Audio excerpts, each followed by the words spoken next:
G'day and welcome to the Grow a Small Business Podcast. I'm your host, Troy Truen. Each week, we speak with an owner who has grown a business with 5 to 30 team members to something bigger. Diving into their numbers and unearthing the pain they've experienced, we explore what they did to overcome each barrier and what they would do differently from day one. Let's get into it.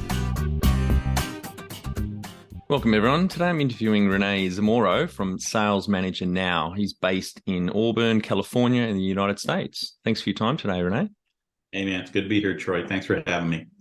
Let's start with how we know each other. Daniel from Geffen Media Group reached out and thought you'd be a good guest for our audience. Glad he did. That's why I paid him. Tell our audience a bit about your business, what it does and how it makes money. We manage small business sales teams and on a month-to-month basis. And so, small businesses don't normally have a full-time sales manager position. And that's what we fill. We fill a fraction of our time and a fraction of the cost.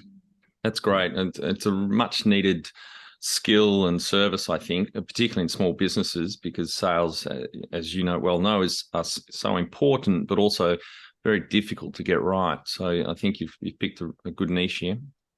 Yeah, I think so. Started 16 years ago and it seems to be working still.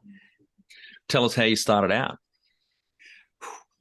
Well, through a lot of prayer, because I was looking for a new direction, and somebody one day just popped into my world when I needed, and they said, why don't you do this? Because my background was in sales and sales management. But I got into more management consulting. And when they said it, I knew I should do it. And I had my first client in a week, and it just made sense to me. And it's been that way ever since. And now we're a little bit more than me now. That's great. So 16 years ago, you jumped from a corporate job to start your first business? Not exactly. I started into high performance team and leadership training originally. So once I got out of the corporate world, just started doing that. Loved teaching and sharing. But what was missing was that team element, that team win, striving together for the goal.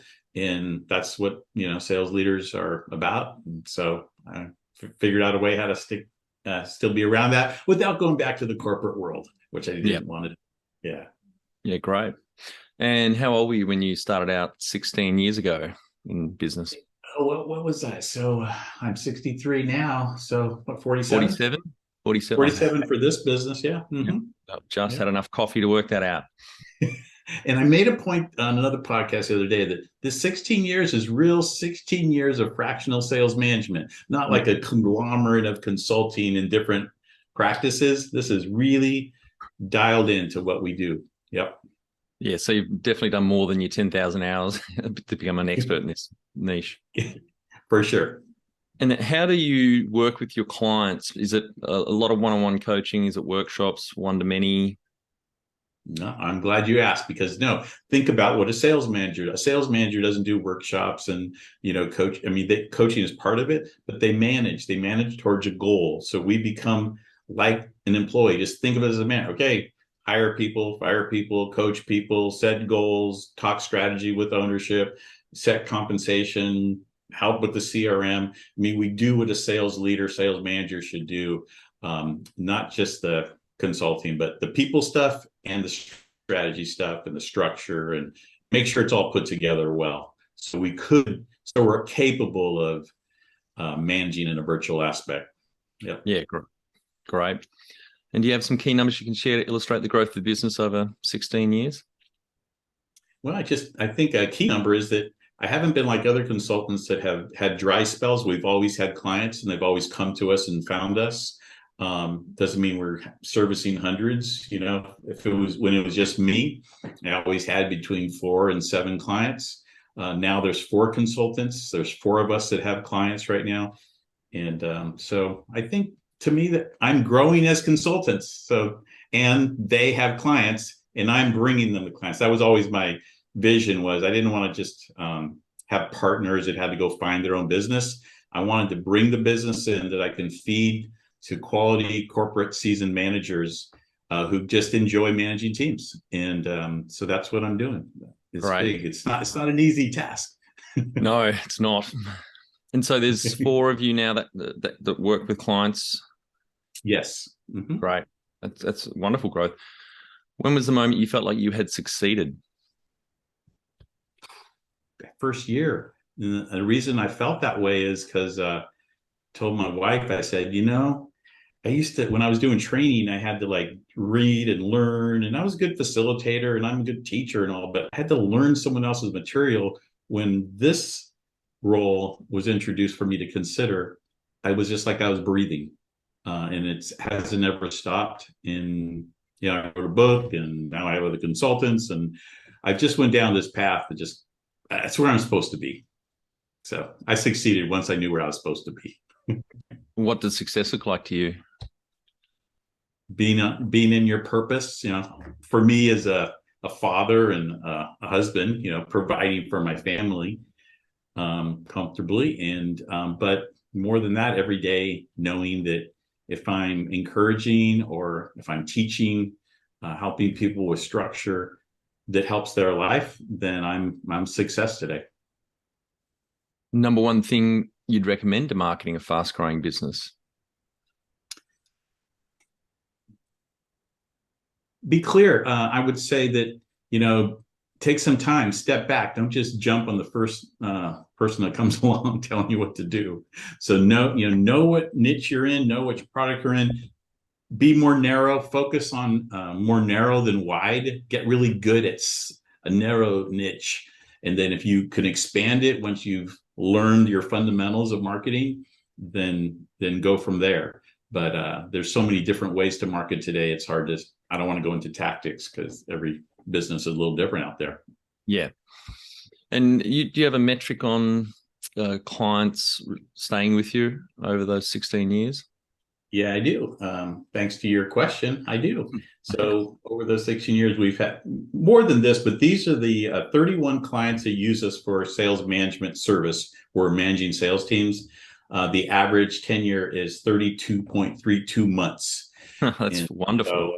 So 2.5 years, they stick around. And that was the whole intention. We're not looking just to go fix something and leave. We want to be part of the team as long as we're bringing value. Yeah, well, that's closer to 3 years, and that's a good sign. That's true. I guess is a reason why people would leave is the business has grown up. They can justify having someone in that role full time. That's one of the reasons. I mean, sometimes economics, even though we're doing the best job in the world, it takes a whole company to succeed, right? And cash flow can get tight sometimes. Other times it's because of our success and we actually hire our replacement. Coach up another salesperson who had, I don't believe in the Peter principle thing with salespeople. If you have a good salesperson who cares about others, then they can be a good manager. If they're just a good salesperson who cares about them, don't do it. No, not they're not management material for sure. Yeah. Yeah. How did you fund the business? Just myself. I'm a salesman, so just go get a customer. Start finding more customers. If you were to start up today with plenty of funding, would you go into your industry? Absolutely. I was way ahead of my time. This time is going to boom. So yeah, it sounds like you've got a real passion for sales and the coaching and training anyway. Yeah, absolutely. Can you outline the most stressful point in your small business growth journey so our audience can learn from it? Well, part of the stressful point in any is being as a consultant, they're buying me. To be a business owner, I have to learn how to transfer that to others. So the stressful part is, how to give things away appropriately, but also not pigeonholing someone into being me. So that whole growth, I would call there stress there because it's a growth thing that might come natural for some, but for me, it was a little bit more of a struggle. I knew I wanted it. I wanted to give away. I wanted to let go, but finding the right balance of quality and letting go was a stress point. And the other part, the big part was, again, this might be more to my business, but I don't know if it could help, is that don't fire your clients too early. If you're not enjoying them, you might learn how to be a better person if you hang in there with them, because sometimes it's not about them. It's about the things that we don't like that we can change. And I've grown a lot by just hanging in there with clients and not giving up. And so is that something you went through? You think you fired a client too early because you hadn't worked Well, on yourself? it has happened once, but I've wanted to probably fire Yeah, more than that. I yeah, don't know how many times they wanted to fire me, yeah. but we hung in there with each other. And what I learned, and I try to tell my consultants is make sure when things aren't going well, is it my preference that's the problem, or is it a behavior that's really hurting the company or the employees or customers and someone else? Because if it just might be they're just doing it a different way than I prefer, but that can work also. So making adjustments internally, and I think that for those of you that have more employees, you're going to have to adjust with that too, because people do it differently, but they can still do it well. What area in business do you feel you've had to work on the most to add the greatest value?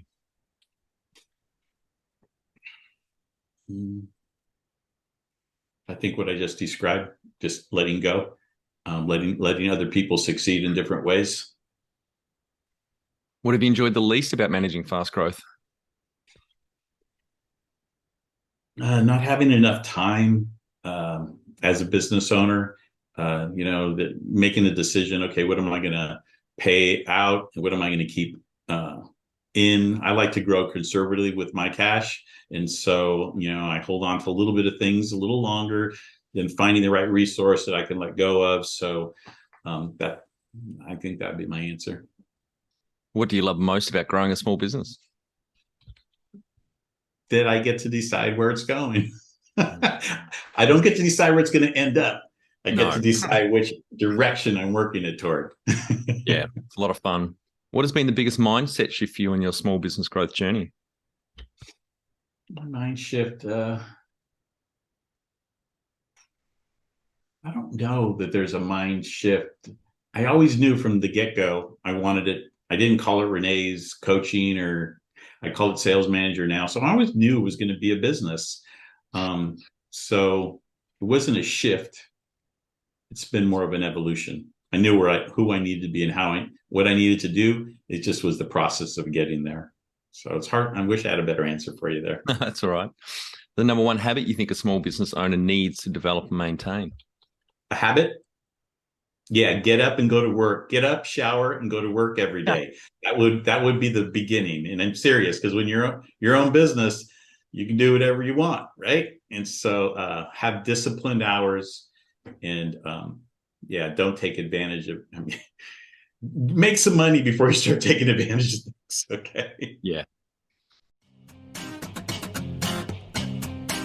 Want to become the best manager you can be? Check out our Kick-Ass Manager course at growasmallbusiness.com. Do the course and add your fellow managers for no extra cost. Join the 30%. 70% of people quit their job because of their manager. Can you talk to how you've added people to the team, some wins, mistakes, and advice for those listening? Yeah. So when I've had some consultants that have worked out and not worked out. So I just think what a little bit too left it to my instincts a little bit too early on. Got more of a formal hiring process, clear job. Started doing what I tell my clients to do, clear job description, the online interview process, assessments, give it time, have other people involved in that interview. And you'll still never get it perfect, right? But you get better at it. So just being more deliberate and objective in my hiring to go along with my instincts. That must be a big point of value that you bring to your clients, is helping them find great salespeople and recruit them. Yeah, it is. I take it for granted sometimes, but it's pretty natural for us. And I guess we don't have as much invested. People get a tendency to believe there's not a lot of salespeople out there, or not good ones out there, or because they've just never been good at hiring them, and so it just feels that way. But we have, and so it feels the opposite. Yeah, I believe it's the most important thing a manager does is recruitment, finding those A players, and it's not easy to do.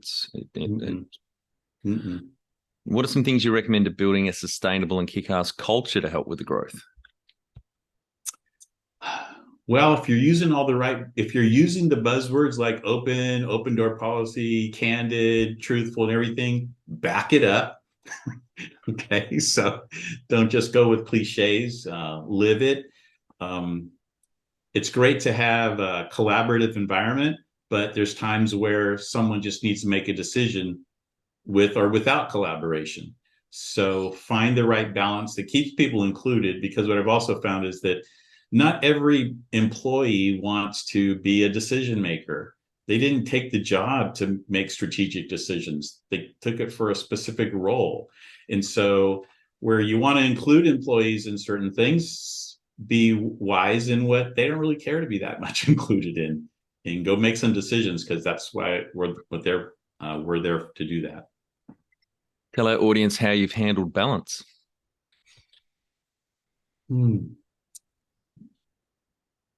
Peace, making a decision that told my wife, I said, I want to grow this business, but I never want this business to take away my peace that would disrupt our relationship, disrupt family, things we want to do.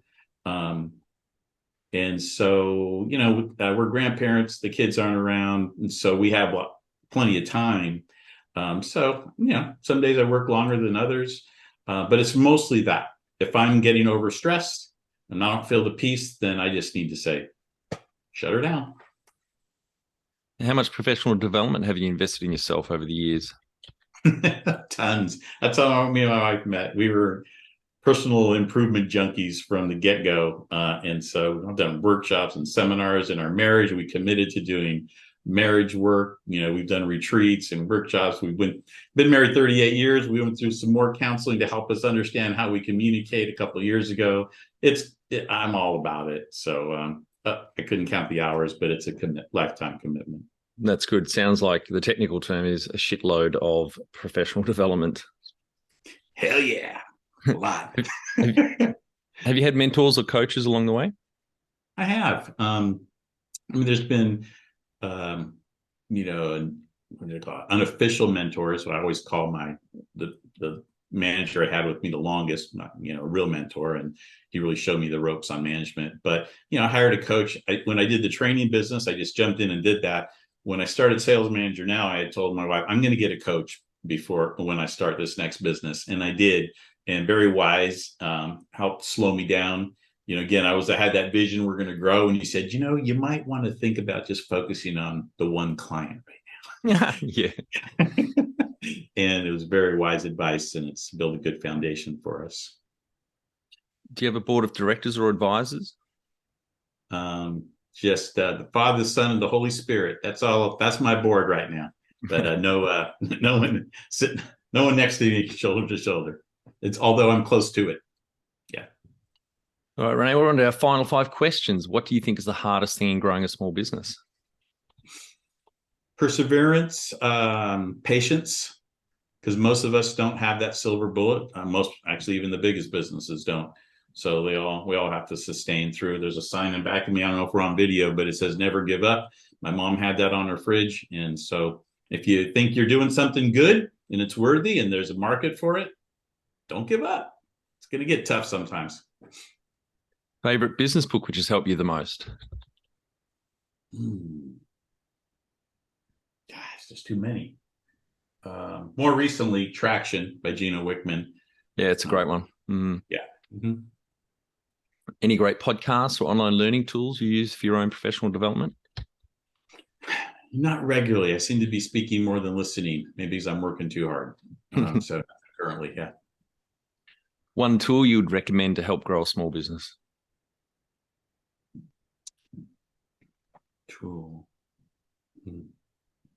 I would just say, don't skimp on your electronics. So if, get the right computer you need, get the right apps you need, don't skimp on that stuff, because you don't want to lose flow in the middle of your day. I thought you were going to say CRM. Yeah, we need that, but that's a given. Yeah. What are some of the good ones out there that you'd recommend for the audience to look at? Because I think that's quite important in the corner that you. I took a while before I became a partner with anyone, and I ended up being a partner with Zoho because they just they kept improving. They're totally reasonable in cost, and they have just an array of apps that will continue to improve. Every app is not perfect, but their CRM is solid, and their apps continue to get better. But Pipedrive is another one. If you have a more simple sales process, it's really just easy to work with, and you can just get it dialed in. So there's a couple there. I don't know, most of us small businesses don't need Salesforce. Should probably go down a little money pit there. Pipedrive, that's more for agencies, is that right? Or it's yeah. I mean, you got the lead, the deal, the project. It used to just be boom deals only, but they got a leads module now, because I just started a new client that's using it, and what I saw about it was like, all right, they have a simple sales process. This is a simple, but it has all the fundamentals you need, because sometimes you can get too complicated, then you end up not using it because you wish you could do everything. But sometimes you just get really good at a few things, and you can upgrade any CRM. So if you outgrow one, get another one. well, finally, my favorite question: what would you tell yourself on day one of starting out 16 years ago? Yeah, here we go. I'm serious, man. I was going through a funk in my life during that time. I told you it was through some prayer, like 6 months. I was just like, man, I'm doing this training, but I need new direction. A buddy of mine was praying with me. And when this gal told me, you should be a sales manager for small businesses, it was like, I just told my wife again, I said, it sounded like I had been planning this for years, but it hadn't ever come out of my mouth. And so it really was a spiritual experience. So yeehaw would be it.